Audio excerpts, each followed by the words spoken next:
Un jour, un jeune homme est venu me voir et m'a dit « Seigneur, je suis prisonnier de la pornographie et de la masturbation. J'essaye d'arrêter, mais je retombe toujours. Dis-moi, pourquoi ce péché est-il si difficile à quitter? Peut-être que toi aussi, tu te reconnais dans cette question.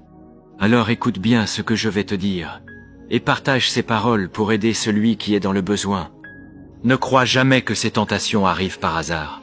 Lorsque tu pries, je t'entends, et lorsque vient le moment où je suis prêt à agir dans ta vie. L'ennemi le sait aussi. Voilà pourquoi il cherche à t'arrêter avant que tu ne reçoives ce que tu attends de moi. Il t'envoie des tentations. Il cherche à te faire tomber. Il cherche à t'éloigner de moi. Car il sait que si ton cœur s'éloigne de ma présence, tu perdras la paix, la force et la communion dont tu as besoin pour marcher avec moi. Regarde Daniel. Dès le premier jour où il a prié, sa prière avait été entendue. Pourtant, une opposition s'est dressée avant que la réponse ne lui parvienne.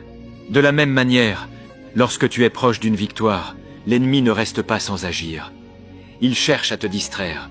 Il cherche à te faire croire qu'un seul péché n'aura aucune conséquence. Mais ce qu'il désire réellement, c'est t'éloigner de moi.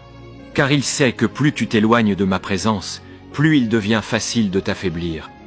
C'est pourquoi il utilise souvent les désirs de la chair pour combattre ton âme. Il sait que si tu commences à vivre dans la culpabilité, tu prieras moins, tu liras moins ma parole, tu chercheras moins ma présence. Et peu à peu, ton cœur s'éloignera de moi. Ne lui donne donc jamais cette victoire. Lorsque la tentation devient plus forte, ce n'est pas le moment de fuir ma présence, c'est le moment de courir vers moi. Prie davantage, résiste davantage, cherche-moi davantage. Car aucune chaîne n'est plus forte que ma puissance. Aucune habitude n'est trop grande pour ma grâce. Si tu tombes, relève-toi immédiatement et reviens à moi. Ne laisse jamais le péché devenir un lieu où tu t'installes.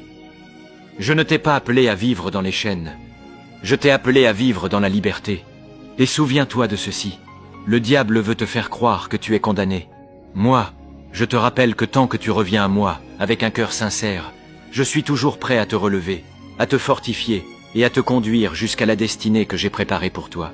Un jour, un homme est venu me voir et m'a dit « Seigneur, quel conseil donnerais-tu à un jeune pour qu'il ne regrette jamais sa vie?